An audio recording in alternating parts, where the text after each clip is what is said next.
안녕하세요. 오늘 발표자 경제학과 안정훈입니다. 오늘 제가 프레젠테이션 할 프로젝트는 부동산 정책이 주택시장에 미치는 영향, 특히 주택시장 중 아파트를 중심으로입니다. 가장 먼저 목차입니다.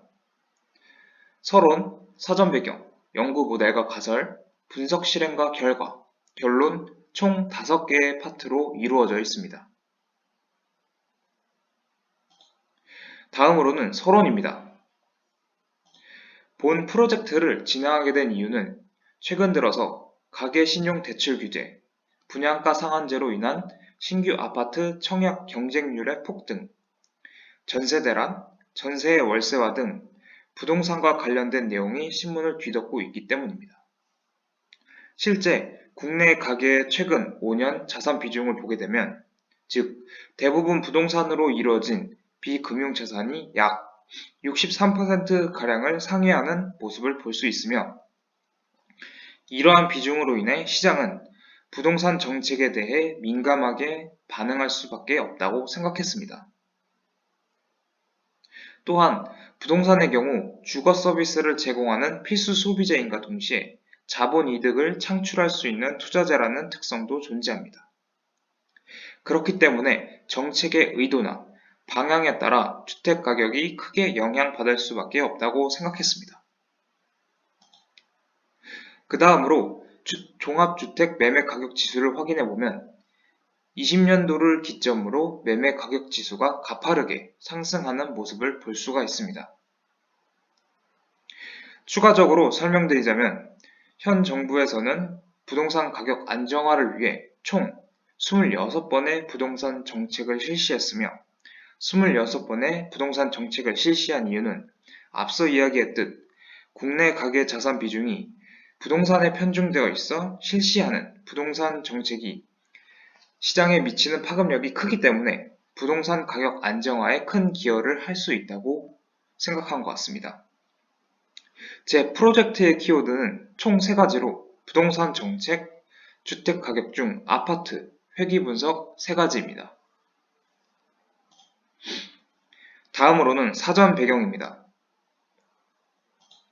본 프로젝트에 사용된 정책에 대해 설명드리면 2020년 7월 31일부로 시행된 임대차 3법을 이용하였습니다. 임대차 3법을 이용한 이유는 두 번째와 세 번째 법안이 주택시장 공급에 큰 영향을 미칠 것이라고 생각했고, 실제로 그러한 영향을 미쳤는지 확인해 보기 위함입니다. 해당 법안은 세입자 보호를 중점적으로 둔 긍정적인 취지의 법안이나 임대인이 전세시장에 물량을 공급하는 데 있어서는 부정적인 영향을 미칠 것이라고 생각했기 때문입니다.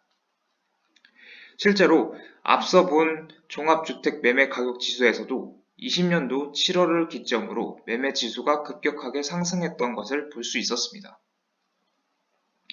부정적인 영향을 미칠 것이라고 생각한 이유는 계약갱신 청구권의 경우 임대인은 해당 법안의 부담을 느껴 전세 공급을 축소시키고, 이는 전세 가격의 상승, 그리고 전세시장에서 충분히 흡수되지 않은 수요들이 월세시장과 매매시장으로 이동하여 월세시장과 매매 수요 증가로 인한 주택가격이 전반적으로 상승할 것이라고 보았습니다.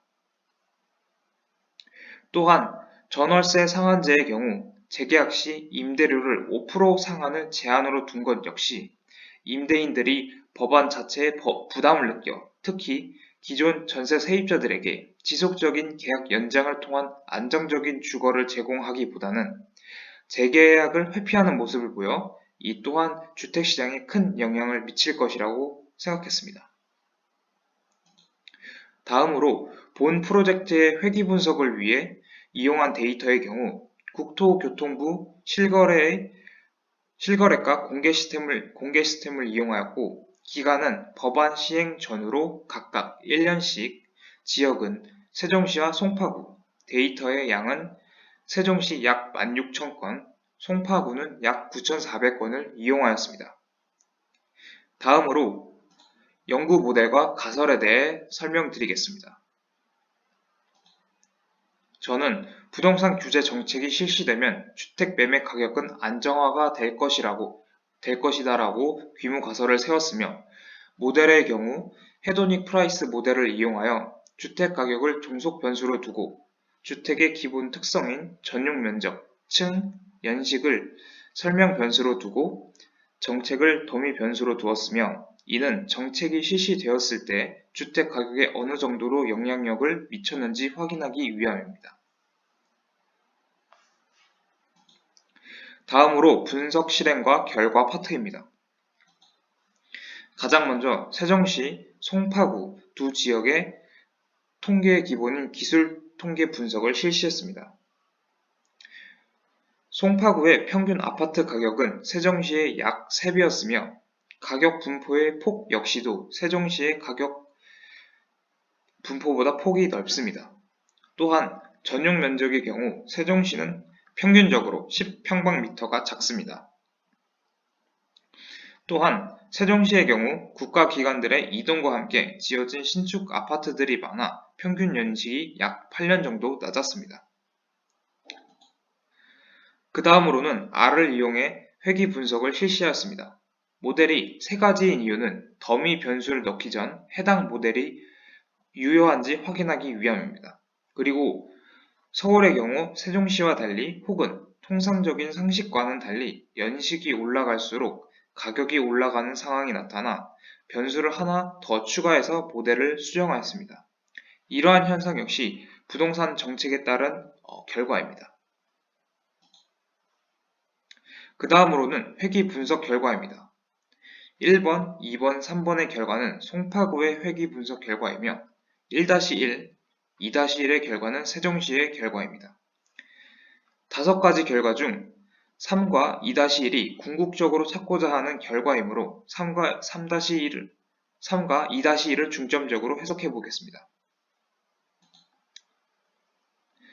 앞서 확인했듯 종합주택 매매 가격 지수가 상승한 것처럼 임대차 3법이 실시된 후 세종시의 경우 약 1억 3천만 원, 송파구의 경우 약 2억 원이 각각 상승했음을 볼 수 있으며 설명력도 각각 59%, 51%로 충분히 설명력이 있다고 볼 수 있습니다. 회귀 결과 분석뿐 아니라 실제 아파트 전세 수급 동향을 통한 자료를 분석해보면 전세시장에서 20년도 7월을 기준으로 전세 수급 동향 지수가 100을 넘어서는 것을 볼 수 있습니다. 지수가 100 이상인 경우 수요가 공급을 넘어서는 것이며 100 이하인 경우 공급이 수요보다 많다는 이야기입니다. 실제로 정책 시행을 기점으로 아파트 전세 수요가 공급을 넘어섰다는 이야기로 임대차 3법 시행 이후 임대인들이 전세 공급에 부담을 느껴 공급을 줄였음을 알 수가 있습니다. 이는 거래량을 통해서도 확인할 수가 있는데 세종시의 경우 정책 시행 이전에 약 10,000건의 거래가 성사되었으나 시행 이후 약 5,400건만 거래가 되었고 송파구의 경우 정책 시행 이전 6,200건이 거래되었으나 정책 시행 후 3,100건의 거래가 성사되어 수요 대비 공급이 충분히 되지 않았음을 확인할 수가 있습니다. 마지막으로 결론입니다. 시사점부터 말씀드리면 회귀 분석을 통해서도 정책 시행 이후 주택 가격 상승에 영향을 미쳤음을 충분히 설명할 수 있었으며 실제 전세 수급 동향 사례 분석을 통해서도 확인할 수 있었습니다. 과거 노태우 정부 공급주도 부동산 정책의 경우 시행 후 주택 가격이 하락했다는 점에서 적절한 정책은 부동산 시장에 안정을 가져다 줄 수 있지만 적절하지 못한 정책은 역효과를 가져온다는 것을 알 수가 있습니다. 다음은 한계점입니다. 주택 가격에 미치는 변수들은 부동산 정책뿐만 아니라 M2 통화량, 인구 밀도, 가계 신용 대출 규모 등에서도 영향을 받습니다.